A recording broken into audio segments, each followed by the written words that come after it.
ఈ ఉదయకాల సమయం అందున మనమందరం కూడా దేవుని పాద సన్నిధికి రావటానికి దేవుడు మనకిచ్చినటువంటి ఈ చక్కని అవకాశాన్ని బట్టి నేను దేవునికి కృతజ్ఞతాస్తుతులు చెల్లిస్తూ ఉన్నాను. రండి, ఈరోజు వాక్య ధ్యానము కొరకు నిర్గమాకాండము 29వ అధ్యాయము 20వ వచనాన్ని చదువుకుందాం. ఆ పొట్టేలును వధించి దాని రక్తంలో కొంచెం తీసి అహరోను కుడి చెవి కొన మీదను అతని కుమారుల కుడి చెవుల కొన మీదను వారి కుడి చేతి బొట్టన వ్రేళ్ల మీదను వారి కుడి కాలి బొట్టన వ్రేళ్ల మీదను చమరి బలిపీఠం మీద చుట్టూ ఆ రక్తమును ప్రోక్షింపవలెను.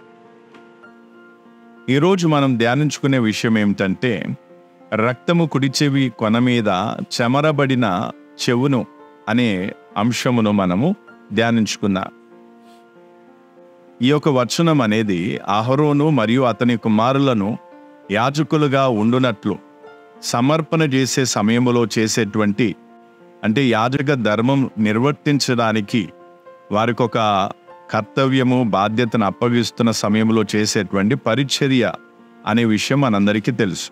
దేవుడు ఇశ్రాయేలు ప్రజలను ఐగుప్తు దేశము నుండి, దాని యొక్క బానిసత్వం నుండి విడిపించి తనకు ఒక ప్రత్యేక జనముగా దేవుడు వారిని ఏర్పరచుకున్నాడు.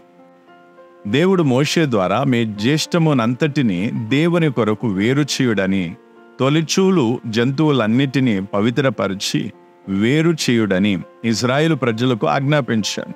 ఎందుకంటే అవి దేవునివై ఉంటాయి లేదా దేవునికి చెందినవై ఉంటాయి. ఈ తొలిచూలు జంతువులన్నీ కూడా దేవునికి బలిగా అర్పించబడేవి. కానీ మనుషులలోని జ్యేష్ఠులను ఇశ్రాయేలు ప్రజలు వెలపెట్టి విడిపించుకునేవారు. ఈ విధముగా ఎందుకు వారు చేసేవారంటే, ఐగుప్తు బానిసత్వం నుండి విడిపించబడిన విషయము వారికి జ్ఞాపకముగా ఉండునట్లు వారిలాగు చేసేవారు. తర్వాత 12 గోత్రాలలో నుండి లేవీ గోత్రమును దేవుడు తన మందిరపు పరిచర్య కొరకు ఏర్పరచుకొని ఉన్నాడు. అయితే ఆ గోత్రములలో అహరోను యొక్క ఇంటి వారికి మాత్రమే దేవుని మందిరములో, దేవుని పరిశుద్ధమైన సన్నిధిలో పరిచర్య చేయుటకు ఒక గొప్ప సౌభాగ్యం అనేది అనుగ్రహించబడింది. కానీ వారు మందిరంలో పరిచర్య ఆరంభించడానికి ముందే వారిని శుద్ధీకరించి దేవుని కొరకు పవిత్రపరిచి ఉంచాలి. మనం నిర్గమాకాండము 29 అధ్యాయము 22వ వచనాన్ని మనం చదివినప్పుడు, మరియు అది ప్రతిష్ఠితమైన పొట్టేలు గనక దాని క్రొవ్వును, క్రొవ్విన తోకను, అంత్రములను, కప్పు క్రొవ్వును, కలేజం మీది వాపను, 2 మూత్ర గ్రంథులను, వాటి మీది క్రొవ్వును, కుడి జబ్బను అని చూడవచ్చు. అది ప్రతిష్ఠితమైన పొట్టేలుగా గ్రహించి, ప్రతిష్ఠితమైన పొట్టేలుగా ఎందుకు చెప్పబడింది అంటే, ఈ పొట్టేలు దేవుని ఎదుట బలిగా అర్పించబడింది లేదా వధింపబడింది. మరియు దాని రక్తము యాజకుల కుడి చెవి కొన మీద మరియు వారి కుడి చేతి బొటన వ్రేలు మీదను వారి కుడి కాలి బొటన వ్రేలు మీదను చెమరబడింది లేక ప్రోక్షింపబడింది. అంతేకాకుండా దేని మీదనైతే రక్తం ప్రోక్షింపబడునో అది దేవుని కొరకు పరిశుద్ధమైనవి మరియు దేవుని పరిచర్య కొరకు ప్రత్యేకించబడినవిగా ఉంటాయి. అయితే ఈ విధంగా మందిరంలో పరిచర్య చేయు వారికి, అనగా యాజకులకు, మేము దేవుని స్వరమును వినాలని, దేవుని పని లేదా పరిచర్య చేయాలనియో మరియు దేవుని మార్గంలో నడవాలనే వారికి జ్ఞాపకం ఉండులాగున లేక ఒక స్మారక చిహ్నముగా ఉండులాగున ఆ ప్రోక్షింపబడిన రక్తం దేవుని సన్నిధిలో బలిగా వధింపబడిన ఒక జంతువు రక్తమే ఉంది. గనుక ఆ యాజకుల జీవితం సజీవ యాగముగా చేయబడినదిగాను మరియు దేవుని సంతోషపెట్టే విధముగాను ఉండాలని వారు జ్ఞాపకం ఉంచుకోవాలి. ఈ యాజకులు దేవుని పరిచర్య కొరకు ప్రత్యేకింపబడినప్పటికీ వారు దేవుని స్వరమును లేక ఆయన మాటను విని ఆయన ఆజ్ఞలను గైకొనవలసిన వారై ఉన్నారు. అదే విధముగా దేవుడు వారికి అనుగ్రహించిన దేవుని ధర్మశాస్త్రమును వారు పాటించాలి. అంతేకాకుండా వారు తమ పిల్లలకు మరియు ఇజ్రాయేలు ప్రజలకు కూడా నేర్పించాలి.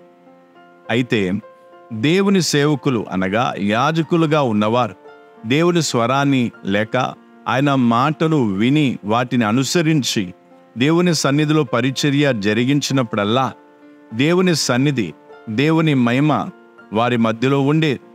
కానీ వారు ఎప్పుడైతే దేవుని వాక్యాన్ని విడిచిపెట్టి వారు తమ తమ మార్గాలను ఎన్నుకున్నారో అప్పుడు వారి ఆధ్యాత్మిక జీవితాల్లో విధ్వంసం జరిగేది, లేక వారి ఆత్మీయ జీవితాలు నాశనమైపోయాయి.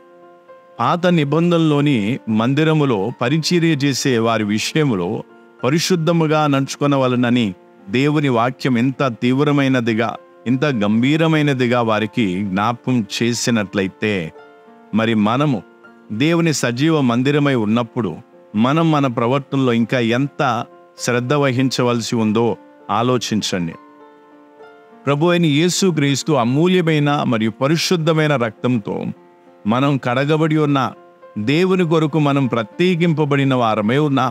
అంతేకాకుండా ప్రభు అయిన యేసుక్రీస్తు శరీరంలోని అవయవములుగా మార్చబడి ఉన్నా గనుక మనం దేవునికి సజీవ యాగముగా మరియు దేవుని మహిమ కొరకు జీవించాలని దేవుడు కోరుకుంటున్నాడు.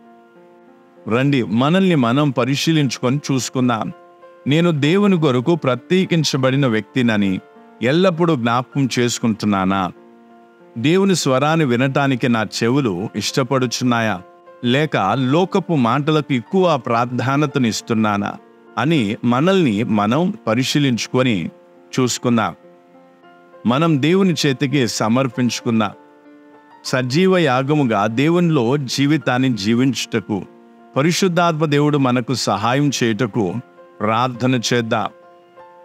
రండి, మనము మన పిలుపును గూర్చి మరియు ప్రభు యొక్క స్వరమును గూర్చి గంభీరంగా ఉందాం. మన జీవితము దేవుని వాక్య ప్రకారం ఉండునట్లు దేవుడు మనకు సహాయం చేయునుగాక. రండి, మనం ప్రార్థన చేసుకుందాం. కృపా కనికరము గల మా తండ్రి, నీ వాక్యము కొరకు నీకు కృతజ్ఞతాస్తుతులు చెల్లిస్తున్నాను. నీ రాకడ అతి సమీపంగా ఉంటుండగా నీవు నీ వాక్యం ద్వారా ఎంతో స్పష్టంగా మా ఒక్కొక్కరితో మాట్లాడుచున్నా. ఏ విధంగానైతే పాత నిబంధనలోని యాజకులకు కుడి చెవిపై, వారి కుడికాలిపై, వారి చేతి బొటనవేలుపై రక్తపు గుర్తు ఉన్నట్లుగా వారిని నీ పరిచర్య కొరకు నీవు వారిని ప్రత్యేకించుకున్నట్లుగా నీవు మాలో ప్రతి ఒక్కరిని ఏర్పరచుకొని ప్రత్యేకించుకున్నా. మేము ఈ విషయమును ఎల్లప్పుడూ జ్ఞాపకమించుకున్నట్లు మాకు సహాయం చేయం.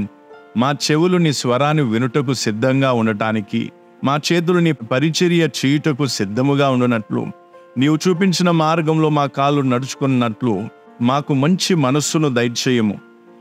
ప్రభువా, నీ రాకడ సమీపంగా ఉంటుండగా మా జీవితాలు నీ కొరకు సజీవ యాగంగా ఉండునట్లు, నీ మహిమ కొరకు జీవించినట్లు మాకు సహాయం చేయమని వేడుకొంచున్నాను. సమస్త మహిమను నీకే చెల్లిస్తూ యేసుక్రీస్తు మధురమైన నామములో అడుగుచున్నాము తండ్రి, ఆమెన్. మన ప్రభు రాకడ సమీపిస్తుండగా రండి, మనము మన పిలుపు యొక్క గంభీరత్వాన్ని అర్థం చేసుకొని దేవుని మహిమ కొరకు మనం జీవిద్దాం. దేవుడు మనందరినీ ఆశీర్వదించునుగాక. మన ప్రభు అతి త్వరలో రానే ఉన్నాడు. మరణాత.